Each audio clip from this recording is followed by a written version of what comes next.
Alright guys, today we are going to be talking about an offensive defenseman build, the offensive defenseman build that I do use when I play 6v6 EASHL. So, getting right into it, we have 92 deking. A lot of you might say, oh, you play defense, you don't need deking. Well, you kind of do. It helps avoid forecheckers when you're trying to make that perfect breakout pass. And breakout passes in this game are very much the most important part of playing defense, at least the offensive side of it. Obviously, you want to be a good defensive player, but the breakouts really help the offensive guys be able to do what they want to do and score goals. So that's why I have that high deking. You got to avoid those poke checks from forecheckers. Then 87 passing, same thing. You want to have pretty high passing to help with those breakout passes. I don't quite go max because I don't like max passing in this game. You get a lot of auto saucer passes. I've said it a lot.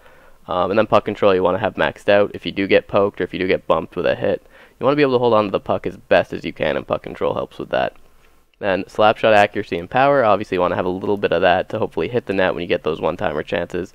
And hand-eye, so you actually hit the puck when you get the one-timer chances. So that's why I have those. And then wrist shot, I have a little bit on just in case I do have to take a wrist shot every once in a while as an offensive defenseman.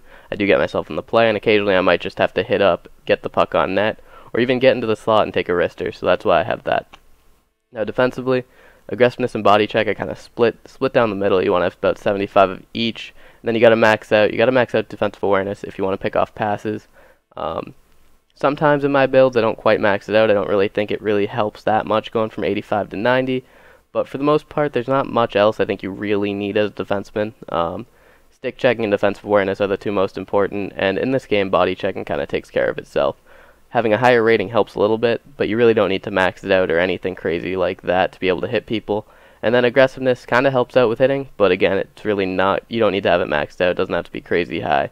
And then, obviously, you don't need face-offs. Shot blocking is nice, but I don't think it's needed necessarily. It's needed on forward builds, I feel like, but not necessarily on defense. And then discipline kind of helps, I think. It avoids, like, elbowings, but if you're not hitting that much because your guy can't hit very well, you shouldn't really deal with that. Athleticism, you got 90, 90, 90 on the 3 skating. You gotta have that. Gotta have that. Yeah, I can't stress enough how important skating is.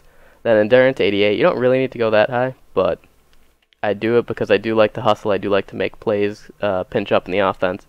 You got to hustle back when you do that. 80 strength. Strength is always useful. Balance, 75. You know, be able to bounce off of some hits and stuff like that, and avoid falling on your own ass when you do go to hit someone and you don't quite bring them down. You don't want to bring yourself down with them if you do hit them, and if they don't go down, you obviously don't want yourself to go down because then you're out of the play completely and they aren't. Durability, you get injured in this game a lot. That helps avoid it. Pretty self-explanatory. Here are the boosts, just because obviously if you're going to make this build, you need to know. +7 on both slap shots, +7 stick check, +7 acceleration. Actually, I believe it's +12 acceleration, +12 speed, and +12 agility. In that middle category, a very standard setup. Then +7 puck control, +7 strength, and +7 deking. So that's what you got for boost, and let's get into the size and weight. And a few other things obviously are there. So basically, with any build that I've ever put on my YouTube channel, at least I think I have done this on every single build, gotta have 13-inch skates. You just fucking have to have 13-inch skates if you want to be the most competitive player you can be. If you're having trouble getting used to them, 11s aren't bad. I'm not going to tell you 11s suck or anything, but if you want to be at that highest level, you gotta sacrifice that agility for that extra high-end speed. And then for defensemen, I think low stick blade is a must. I don't really know about flex. I guess it depends on how hard your shot is, how tall you are, and all that. But gotta be low stick blade. Then 6 foot, 182. That's my standard size. That's what I use on defense. It's what I basically always plan to use on defense. I've kind of hovered between 5'11", 6 foot, 6'1" over the last couple of years, but I always kind of come back to the 6 foot, 180 area. So if you do like this build, or if you want to try out this build, definitely go for it. And if you like it once you try it out, definitely let me know. I always like helping people out, and I really do think this is a useful build since it is the one I choose to use on a regular basis. And I'll also be doing more builds, especially defenseman builds, because for forwards, I think you obviously have the customization on forwards where you can have a playmaker, a two-way, whatever. But I think on defense, the amount of differences between an offensive and defensive D-man are a lot bigger than your differences between like a two-way and a grinder, or a power forward and a two-way or whatever. I think the differences are bigger. So I'm going to release more builds like that, what I would use if I use defensive, what I would use if I use two-way.